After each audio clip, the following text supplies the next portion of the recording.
꽉 잡아요, 너? 응? 책줄도. 엄마 안녕. 잘자. 꽉 잡아. 오, 풀릴 것 같아.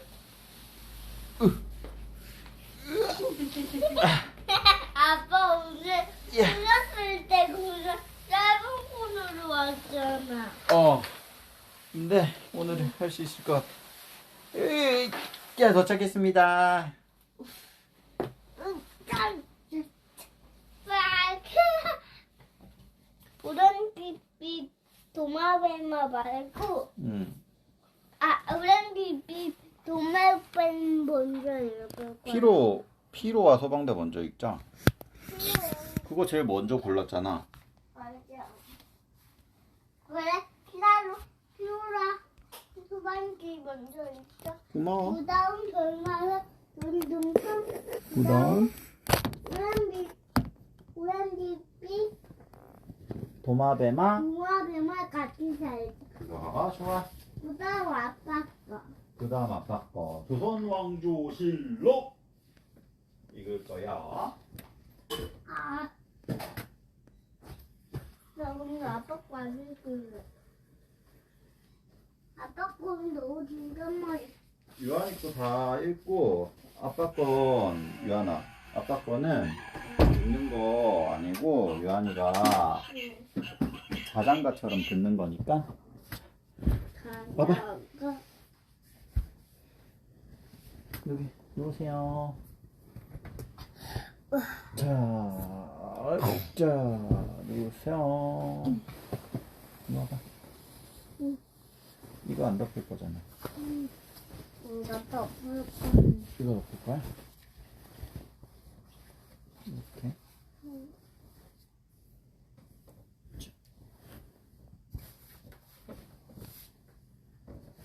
덥진 않지? 더워?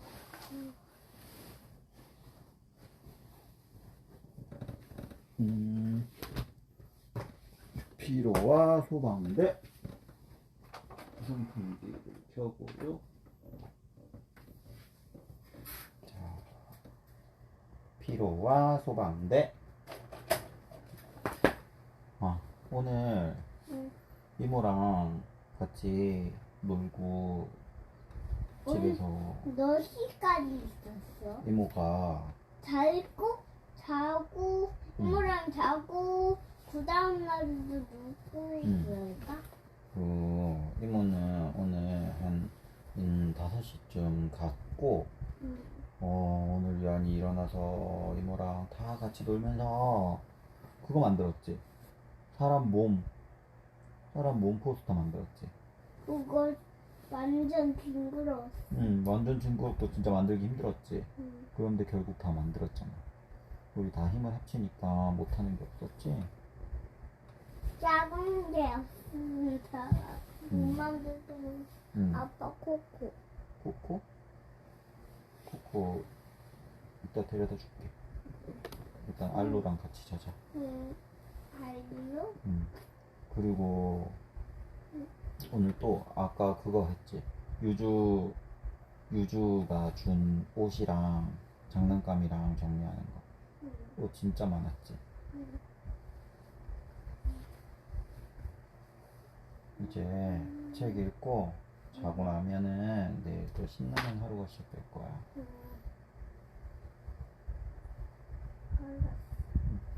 내일 신나는 하루를 하려면 알로랑 잘 자자. 소방대 먼저 읽을게. 코코 이제. 코코 이따 데려다 줄게. 걱정 마. 자고 있으면 아빠가 옆에 이렇게 유한이 안을 수 있게 해줄 테니까 걱정하지 마. 피로와 소방대. 글 쿠르트 바우만. 그림 이지 베르나르트. 독일 책인가봐. 옮긴 사람은 김미경. 스위스의 작은 도시에 피로라는 아이가 살고 있습니다. 아빠와 엄마는 일하러 가시기 때문에 낮에는 피로 혼자서 집을 보았어요. 피로네 마당에는 개집이 있었고 피로는 강아지들과 놀곤 했답니다. 하지만 강아지들은 다른 개처럼 짖거나 뛰어오르지 않았고 무엇을 주어도 먹으려고 하지 않았습니다. 피로는 강아지 밥을 가져가서는 자기가 몰래 먹어치웠어요. 진짜 강아지가 아니라는 걸 아무도 눈치채지 못하도록 말이에요. 피로의 강아지들은 장난감이었거든요. 피로네 옆집에는 소방대장이 살고 있었습니다. 소방대장은 금줄이 달린 멋진 소방복을 입고 있었죠. 가슴에는 단추가 반짝거렸고 머리에는 파랗게 빛나는 헬멧을 쓰고 있었어요.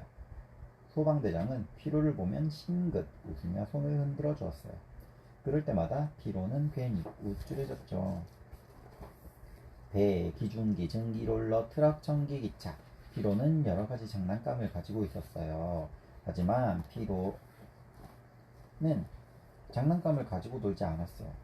장난감들은 구석에 버려진 채 먼지만 뒤집어 쓰고 있었죠. 피로는 강아지에게 짖고 뛰어오르고 먹는 방법을 가르쳐주는 걸 아주 좋아했어요.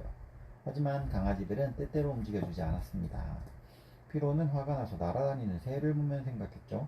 새들은 누가 가르쳐주지 않아도 날 수 있는데 피로는 진짜 살아있는 개를 가지고 싶었어요. 어느 날 사이렌이 엥 하고 요란스럽게 울렸어요.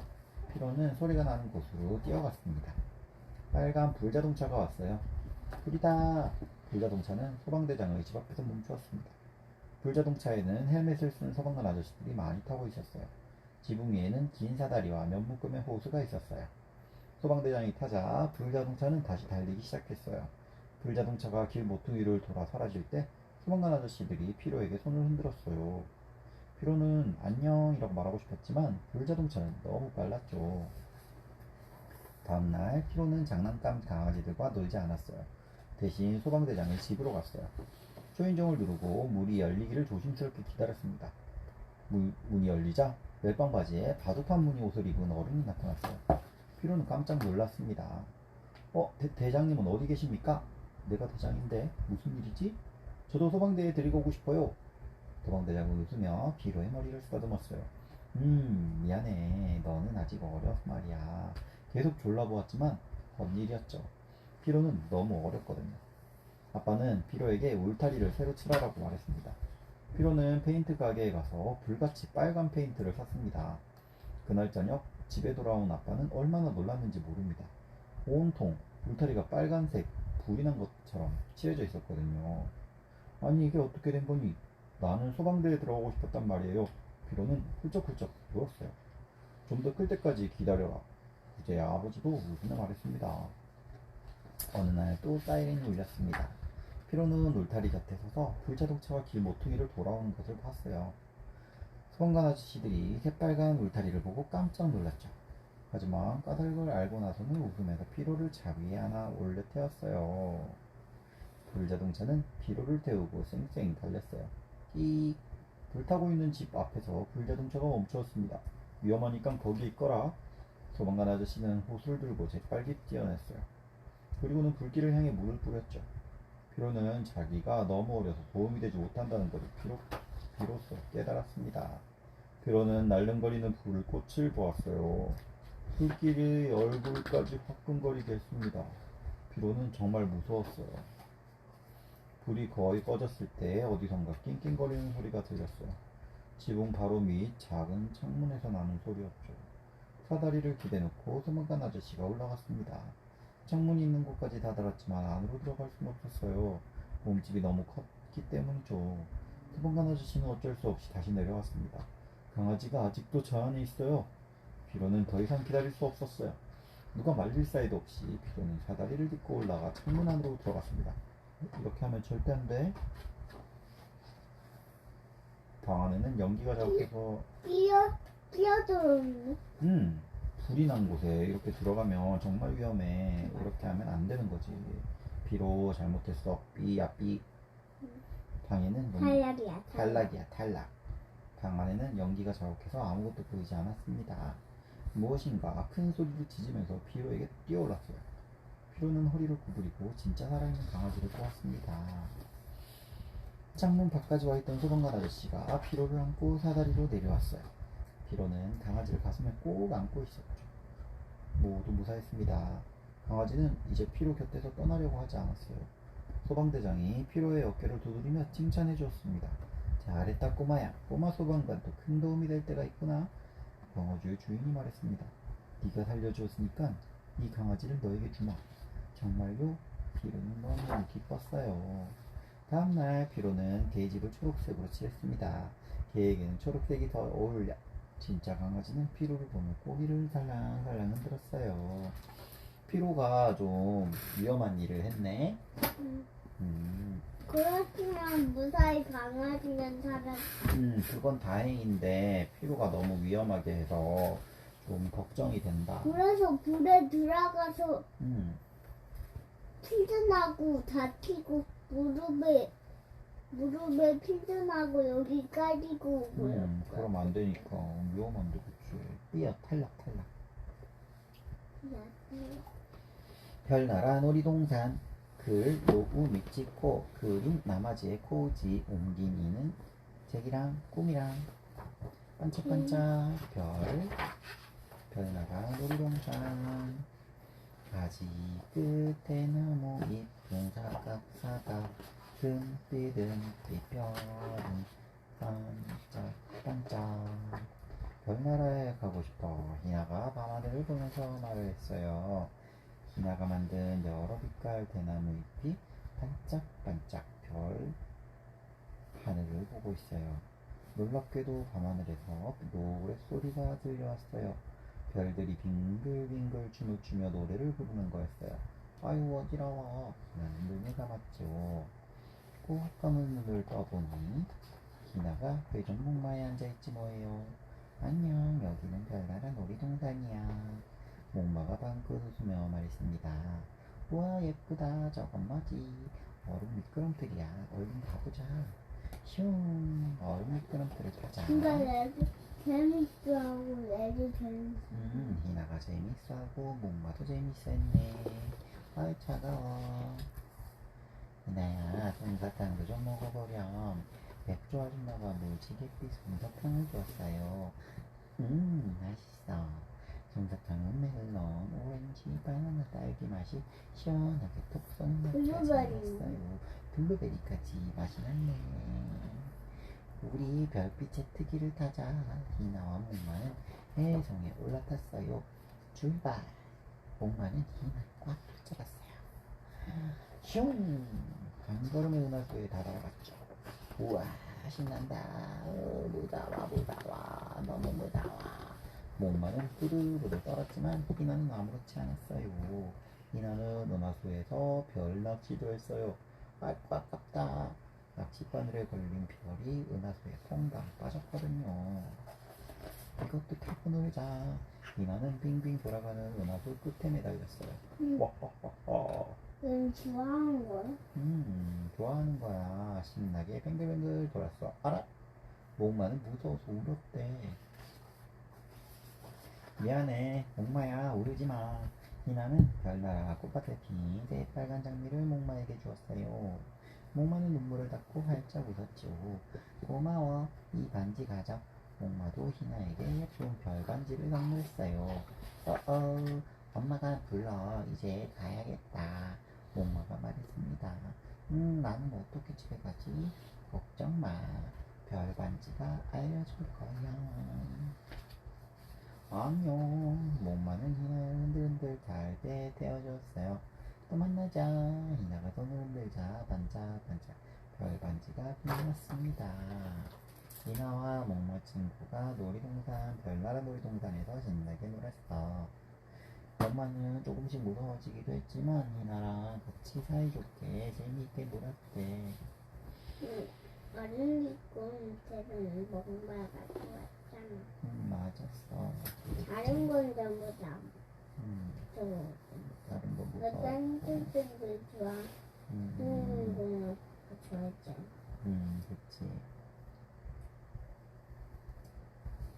오렌지빛 도마뱀아 나랑 같이 살자. 글 앤 메이저 그림 스티브 존슨 옮긴 이는 이상희.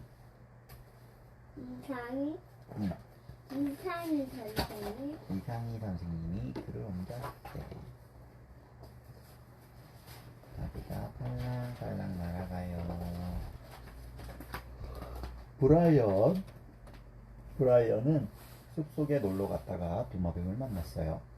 마른 나뭇잎에서 오렌지빛 작은 도마뱀이 꿈틀거리고 있었죠. 손바닥 위에 올려놓으니 도마뱀은 아주 편안해했어요. 브라이언이 말했습니다. 나랑 같이 살자. 브라이언은 이렇게 빠른 도마뱀은 독이 있어서 키우면 안 됩니다. 맞아, 위험해. 코가 간지러워. 독이 있을 수 있으니 절대로 만지거나 키우면 안 돼. 특히 만졌다고 하더라도 손을 깨끗이 씻으면 되는데 만지고 난 다음에 절대로 눈을 만져서는 안 돼. 위험해요. 브라이언은 도마뱀을 데리고 집으로 갔어요. 어디다 재우려고? 엄마가 물었죠. 침대를 만들어줄 거예요. 이불은 싱싱한 나뭇잎으로 작은 별 모양의 이끼를 뜯어다가 베개를 만들 거예요. 귀뚜라미와 전개구를 데려와서 자장가를 부르게 하고 잠들 때까지 이야기도 해줄 거예요. 자고 일어나서는 어디에서 놀게 하려고? 도마뱀이 미끄럼tam에서 놀 수 있게 내 방바닥을 매끄럽고 축축한 나뭇잎으로 깔 거예요. 나무 밑동을 갖다 놓으면 도마뱀이 나무 껍질을 타고 올라가서 햇볕도 쬐을 수 있겠죠. 기어다니는 걸 좋아하니까 조그마한 바위돌도 갖다 놓을 거예요. 숲속에서 같이 놀던 친구들이 보고 싶어 할 텐데 그럼 그 친구들도 같이 데려오죠 뭐. 배가 고파질 텐데 뭘 먹을 거야? 이 방에다 벌레를 기를 거예요. 그러면 도마뱀들이 날마다 벌레를 먹을 수 있어요. 작은 바위돌에다가 연못도 만들어서 목이 마르면 언제든지 물도 마실 수 있게 해줄 거라고요. 집안이 온통 벌레로 우글거릴 텐데 새를 데려다 남은 벌레들을 먹어치우게 할 생각이에요. 개구리도 벌레를 잘 먹어줄 거예요. 새랑 개구리는 어디다 키우려고? 새들이 쉴 수 있게 나무를 심고 개구리를 위해 큰 연못을 만들 거예요. 새들은 훨훨 날아다니고 싶을 거야. 천장을 더 높이 만들면 되죠. 새들을 하늘 높이 날아다니다가 배가 고프면 내 방으로 들어올 거예요. 가장 맛있고 큰 벌레들이 여기 있다는 걸 아니까요. 그런다고 하더라도 나무는 어떻게 키워? 지붕을 열어 비와 햇살이 들어오게 할 거예요. 그러면 벽을 타고 덩굴도 자랄 테고 침대 밑에선 고사리 같은 것도 자라고 도마뱀들이 기어다니는 나무 밑동 주위에는 커다랗고 하얀 버섯이랑 작은 별 모양의 이끼도 자랄 거예요. 그럼 넌 어디서 자려? 별빛이 비치는 침대에서 나뭇잎 사이로 쏟아지는 달빛 속에서 잘 거예요. 올빼미들이 후후, 귀뚜라미들이 기특기특 노래를 불러줄 거예요. 침대 옆 바위에서는 부드러운 이끼를 베고 도마뱀도 잠들어 있을 거예요. 맙소사, 이 친구는 도대체 어떻게 이런 생각을 할 수 있지? 정말 위험한 생각인데 도마뱀이 이렇게 가만히 자고 있을까? 위험해. 브라이언, 너 좀 위험한 생각을 한 것 같아. 오렌지빛 얘도 X야. X야. 탈락. 탈락 B. 오렌지빛 도마뱀 위험해. 오늘 책은 여기까지야. 이제 아빠 책인데 조선 왕조실록. 이건 아빠가 자, 유한이가 눈이 부시니까 불빛을 이쪽으로 돌리고 아빠가 앉아서 이렇게 해서 유한이 잘 수 있게 아빠가 앉아서 앉아서 이렇게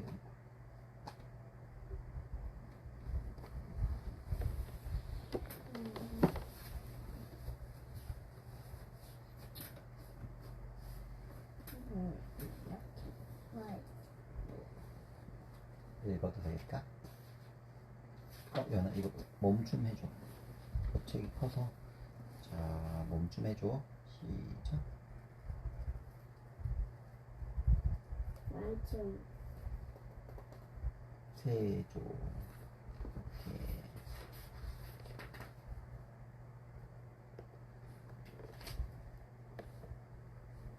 한명회 이야기부터 읽을게.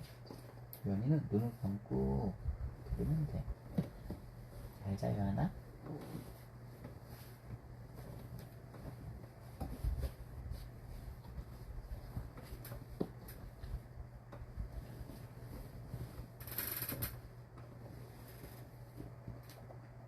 세조의 모사꾼 한명회. 세조를 이야기하면서 빼놓을 수 없는 인물이 있으니 바로 칠삭둥이 한명회입니다. 한명회는 명문가 집안의 자제였습니다. 앉아서 읽을까?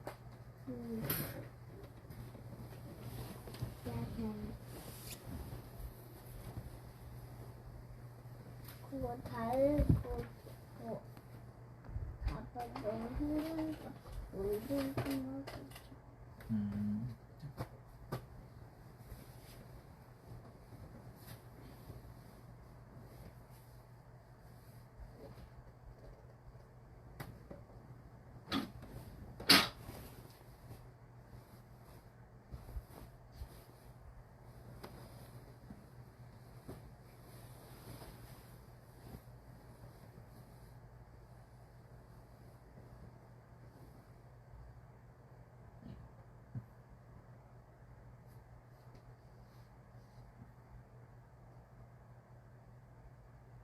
한명회는 명문가 집안의 자제였습니다.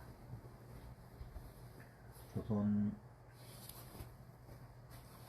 개국 직후 명나라에 가서 조선 국호를 승인받고 돌아온 한상질이 그의 할아버지였거든요. 하지만 한명회는 어려서 부모님을 잃어 작은 할아버지의 집에서 자라나게 됐습니다. 이후에 그의 삶은 계속되었겠어요. 게다가 세상에 나가 뜻을 펼치고 싶은 욕망은 강렬했지만 번번이 과거에 낙방했죠. 한명회는 30을 훌쩍 넘긴 나이에 다시 과거에 응시했으나 역시 결과는 또 낙방. 그렇게 똑똑한 사람으로 알려진 한명회가 왜 자꾸 떨어지냐고요? 여기서 우리가 한 가지 알 수 있는 건 시험머리와 저세머리는 완전히 다르다는 겁니다. 그런 와중에 친구인 권람은 장원급제를 하지. 한명회는 할 수 없이 자존심을 꺾고 집안 배경을 얻고 벼슬을 얻은 후 태조가 살던 개경의 집을 관리하는 관리인이 됩니다. 이후 친구인 권람이 수양대군이었던 세조와 친해진 후 한명회를 추천해요.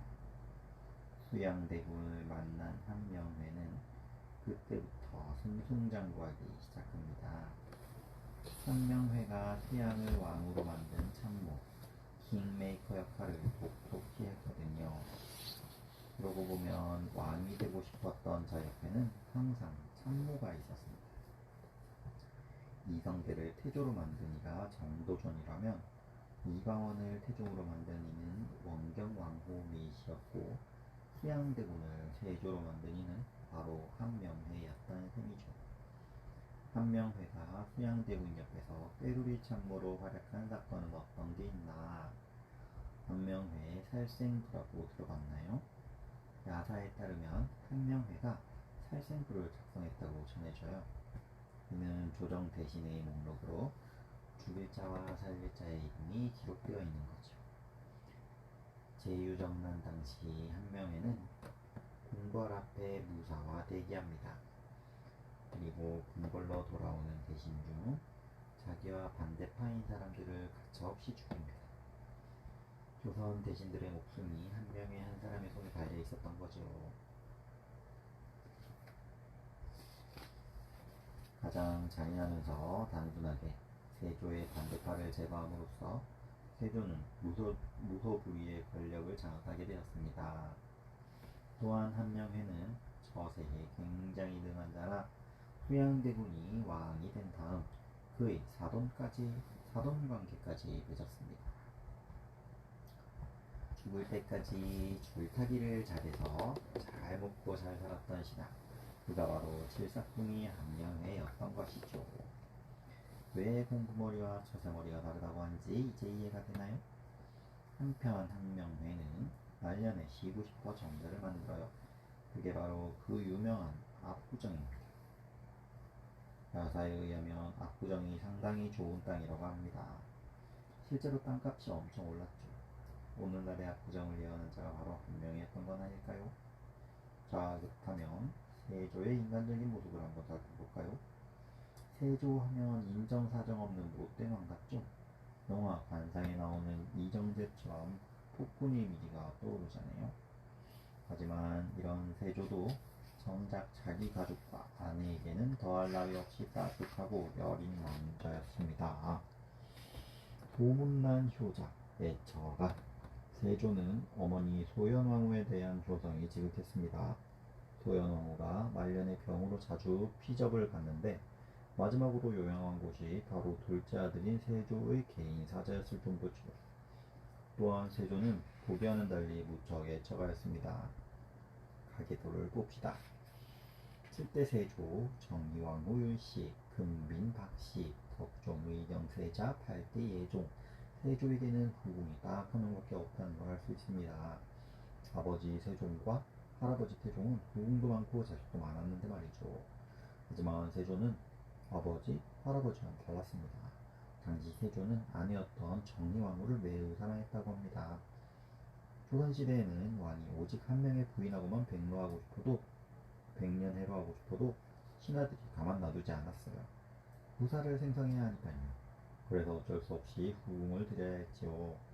세조 역시 신하들의 등살에 못 이겨 후궁을 드리는데 딱 한 명만 드렸습니다. 세조는 나들이 갈 때는 물론 심지어 사냥터에 갈 때도 부인을 대동했을 만큼 부부금슬이 좋았다고 합니다. 임금이 중궁과 함께 동교에 거동하여 사냥하는 것을 구경하였다. 심지어 신하들과 토론하는 자리에서도 우리 집사람이 말하기를 이런 말을 말버릇처럼 달고 다녔을 만큼 소문난 애처가였다고 합니다. 예주가 세조. 세조는 자주 신하들과 술자리를 가졌답니다. 어느 날 자신을 왕으로 만들어준 한명회 신숙주와 함께 술을 마셨습니다. 신숙주는 원래 집변전 학자였지만 세조 쪽으로 돌아선 변절의 아이콘이죠. 술을 마시던 도중 세조와 신숙주가 팔씨름을 합니다. 감히 왕하고 팔씨름을 해서 이기려 드는 것 자체가 어리석은 짓이었죠. 그런데 이게 웬일인지 신숙주가 세조의 팔을 한 방에 꺾어버렸습니다. 윽! 세조의 외마디가 울려 퍼지는 분위기는 무척 싸해집니다. 그렇게 어색한 채로 술자리가 마무리되죠. 그런 후에 각자 집에 왔는데 한명회가 자기 종을 불러 다음과 같이 말합니다. 지금 신숙주 영감에게 가서 동향을 살펴봐라.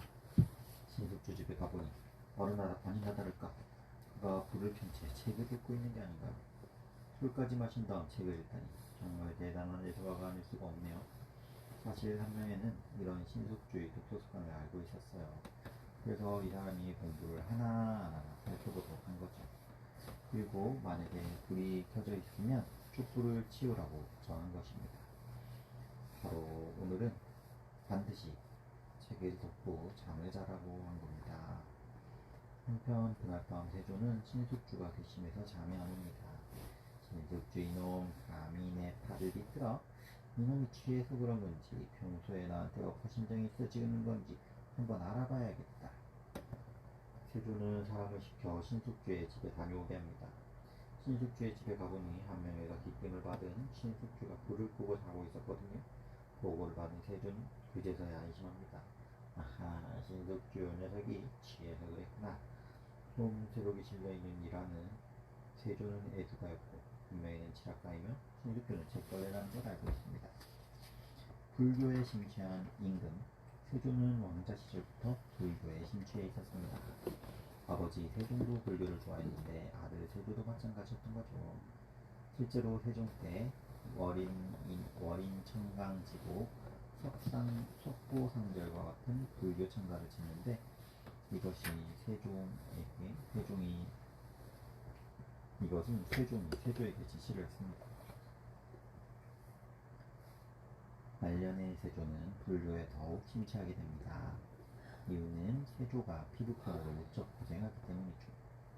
앞서 얘기했듯이 단종의 어머니는 현덕왕후 건씨의 저주를 받았기 때문인지 조선시대 국가의 기본 이념은 바로 유교이죠. 다른 종교를 보면 천국 혹은 극락과 같은 사후세계에 관한 이야기가 나오는데 유교에서는 사후세계에 대한 언급이 없습니다. 공자님이 살아있을 때 제자가 물어봅니다. 스승님, 귀신에 대해서 어떻게 생각하십니까? 내가 산 사람의 일도 모르는데 어찌 죽은 사람의 일을 알겠냐? 따라서 유교는 현세적인 성격이 강하고 동시에 불교에 대해서는 부족합니다. 하지만 세종은 그렇지 않았죠. 불교 발전에 힘을 썼어요. 불경을 번역하고 간행하는 기관인 강경도감을 만들고 원각사란 절과 원각사지 실증 석탑을 세웁니다. 이들이 오늘날 종로의 탑골공원 자리에 있는 원각사는 터만 남아있고 석탑은 국보 제2호의 유형문화재이죠. 세조는 주가 단종을 몰아내고 왕위에 오르는 잔혹한 군주입니다. 하지만 세조를 마냥 폭군으로 몰아세우기에는 그의 업적이 참 많습니다. 육조 직계제 시행.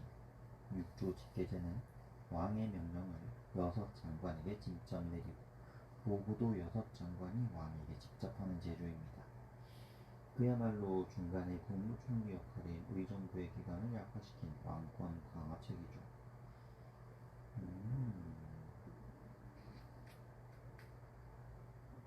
세조는 단종의 고개를 도모했던 사육신을 차단하고 반명회 등의 도움을 받아 무소불위의 권력을 장악하려고 했습니다. 이걸 이전에 누가 했냐면 세종 이방원이었습니다. 그리고 그의 아들인 세종대왕은 의정부 서사제를 실시했고요. 그런데 세조는 다시 한번 왕권 강화를 위해 육조직 계제를 부활시킨 겁니다. 자기 할아버지와 매우 닮은 모습이죠. 왕권 강화, 유향소, 집현전, 경연 폐지. 세조는 조카 단종을 노산군으로 강등시킨 후 얼마 후에 사약을 내려 죽입니다. 이처럼 단종을 몰아내고 삼촌이 왕위를 찬탈했다는 불명예를 얻고 왕위에 올랐기 때문에 이후에 여기저기 반란이 일어납니다. 그러니 세조가 얼마나 예민하겠습니까? 게다가 단종은 적장자 중 적장자니까 당시 지방의 지방민회를 담당하는 유양소라는 것이 있었는데 각 지방민회에 소속 영감들이 모여 사또를 보좌하고 감찰하는 역할을 하는 장소입니다. 그런데 세조가 감히 왕의 부인신인 수령을 권한을 넘보는 것이라는 이유로 이곳을 폐지합니다. 또 세조는 집현전도 폐지합니다. 바로 사육신 때문입니다. 집현전은 현명한 학자들을 모아놓은 학술 연구기관이라고 생각했는데 집현전 학자들이 자신을 공격하려더니 세조 눈에는 역당의 소굴로 보인 거죠. 전하, 경연 시간이 옵니다. 오늘 주제가 무엇이냐? 폭군이 옵니다. 뭐라? 이처럼 아마 세조의 입장에선 경연도 절대 달갑지 않게 느꼈을 겁니다. 이 때문에 경연도 없애버립니다. 경국대전 편찬 장업차였수. 그런데 세조에게 위대한 업적이 있습니다. 바로 경국대전 편찬이죠. 세조 이전에는 조선경국전, 경제육전, 북육전의 법전이 있었지만 미비하거나 현실과 동떨어진 부분이 많았습니다. 그래서 조선만의 법전이 필요했죠. 더군다나 국가체제가 안정되면서 더욱 체계적인 법전이 간절했습니다. 이에 법전을 만들고자 작업에 착수한 왕이 바로 세조입니다. 경국대전은 성종 때 완성된 거 아닙니까? 이렇게 물어보는 사람이 많습니다. 물론 완성은 성종 때 했지만 작부를 하는 왕은 바로 세조입니다. 게다가 세조 때 재정을 담당하는 법전인 호전과 한벌이 담당하는 법전인 형전도 완성이 됩니다. 세조는 7대 세조, 임금 세조, 인간 세조로 나눠보면 임금 세조는 카리스마 있고 사육신, 생육신, 공신, 신숙주, 한명회와 사돈지간, 가족, 정희왕후를 사랑하고 둘째 아들 예종이 있고 예주가며 불교를 사랑했다. 8대 예종, 단명한 호랑이, 12세의 아들을 낳은 임금, 아버지 세조처럼 왕권 강화를 꿈꿨던 임금, 재위 1년 만에 갑작스럽게 죽음. 예종을 죽게 한 병은 무엇일까요? 예종은 어떤 인물인가? 1450년에서 1469년까지, 재위 기간은 1468년에서 1469년까지. 휘는 이황, 요호는 예종. 출생과 직위. 조선 제7대 세조 둘째 아들로 출생하고 세조의 장남이었던 의경세자와 나이 터울이 큰 데다 의경세자가 이미 장성한 후였기 때문에 왕위 계승과는 거리가 멀었다. 그런데 갑자기 맏형인 의경세자가 요절을 합니다. 갑자기 죽은 형을 대신해서 세자가 되죠.